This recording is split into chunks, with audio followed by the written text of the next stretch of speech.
Hey, this is a response to Thekrazyjason's top 25. Sorry for the shaky camera here. I'm a little bit hot and humid. Dina DVD, by the way. So he's asking, or he did a video on top most watched films, top 25 most watched films. Doesn't mean they're great films. They don't even have to be good films necessarily, but I guess if you're watching them multiple times, they are. And in my case, I think most of them are good, but they may not be my best films. So at 25 or thereabouts, and these aren't necessarily in any order, but they're in the top. This is the upper side of the 25. It's not in the top 10 for sure. Batman, Jack Nicholson, Michael Keaton, and Kim Basinger. And I always like this movie, and it's in my top 25. So that's one of them. Another one is one that I've always enjoyed, and I like it on Blu-ray. I watch this one if it's on television at all. Jodie Foster and Matthew McConaughey in Contact, and I think you know the plot of this one, but if not, it's almost like two films in a way.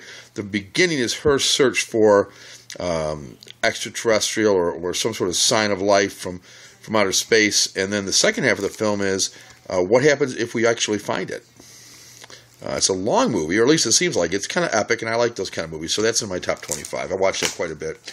The next one, these ones that are multiple movies get an advantage because I go back to the well on this one. I've watched Die Hard at least a few times, and Die Hard, I've watched them all at least once, and Die Hard and Die Harder, or Die Hard 2.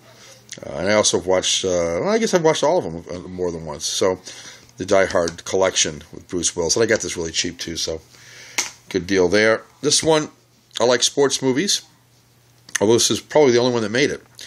The Natural with Robert Redford. I've watched this multiple times. I always enjoy it. It's just one of these movies that I can watch at any time and get something out of it and enjoy it. Hey, you got to watch this. Someone got a stain on my little ottoman here. It's not cool. Comedies are going to be a big one in my top 25 because I think they're very rewatchable.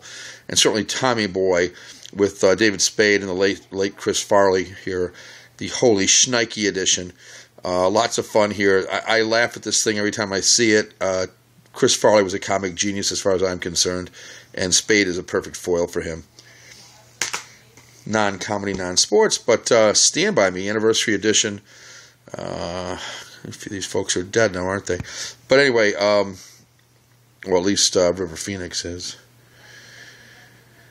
Yeah, Stand By Me, great movie. Rob Reiner directing, 25th Anniversary edition here. It's one of these, again, an epic movie, simple plot, but yet really epic in scope, and I like that kind of movie. So Stand By Me makes my top 25. Another comedy here. This is Tom Hanks in Big. I probably agree with this to some extent. Hanks was very good in that. I think he's been better since maybe, but he's really good in Big, and not always easy to play a 12-year-old boy when you're a grown man, although Tom Hanks may have a little bit of an advantage there. Tom Hanks in Big, and a pretty iconic scene there with the piano. Now, superhero movies also, for me anyway, are big, and none are as big or any bigger than The Dark Knight. And it's not. I don't rewatch this one as much as I rewatch some other ones, but it's a great movie. Heath Ledger gave just an incredible performance as the Joker, and I, for one, am enjoying this version of Batman. I can't wait to see The Dark Knight Rises. But yeah, I think Christian Bale's an okay Batman. For my money, he is. So that makes my top 25. Next one, maybe some people would put it higher. I know Thekrazyjason did, but I'll put Star Trek here, J.J. Abrams' version. I'm liking it. I can't wait to see the next one, and it's certainly in my top 25, so Star Trek.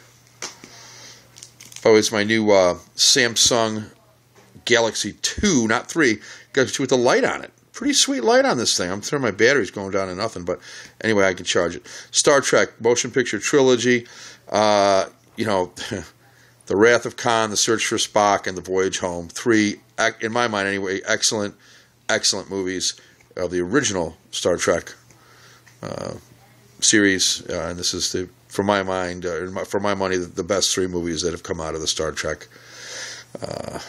canon of movies. So Star Trek motion picture trilogy, that gets watched quite a bit. Now, The Dark Knight is in my top 25, but I put Batman Begins actually higher. I don't know why. I just do. I always seem to be able to watch this one. If it's on television, I'll watch it. If someone suggests putting it in, I never have a problem with it. I just really liked it. I like the origin stories, I guess. I like the way this played out, and I just enjoy it. I enjoy The Dark Knight too, but I enjoy Batman Begins, I think, a little more. Another superhero movie, and I think I've watched this one more than either one of the Batmans, which is why it's probably a little higher. The Iron Man movie, the original one, just was really well done. I just really liked the way they did it. I loved Robert Downey Jr. as Iron Man and Tony Stark, and really liked the way it was done. So that makes my top 25. Next up, kind of a classic, The Godfather, the Coppola restoration, Godfather 2, and Godfather 3. Now, I can stomach Godfather 3. I know a lot of people hate it, but I can stomach it. And this one gets watched quite a bit. Not only the movie, but I've watched a lot of the extras and spent quite a bit of time with the Godfather Coppola restoration. So that's in the top 25, but not the top 10. And the last superhero movie, at least in the top in the 15, Thor. Amazingly, I've watched this more than I think anything. I don't know. I love this movie. I don't know what it is. It's epic. I love Asgard. On Blu-ray, it looks stunning. It's just a great superhero movie. And who knew? Who knew this would be this likable for me? I don't know. I don't think it's a better movie than the Batman movies by any means. I just enjoy it. Go figure. So anyway, that makes it. And the last, before my top 10, this would be probably at 11. And I had this in the top 10. I moved it back and forth. I love this movie. But truth be told, it doesn't get watched as often as some other ones. But for me, because nobody else in my house can stand to watch it, but I love Amadeus, the director's cut. So that is my, of my 25, that's part 1, I guess. And I'll do a part 2, as Crazy Jason did. And post that as well to his board. So anyway, guys, till the next time with the top 10 coming up soon.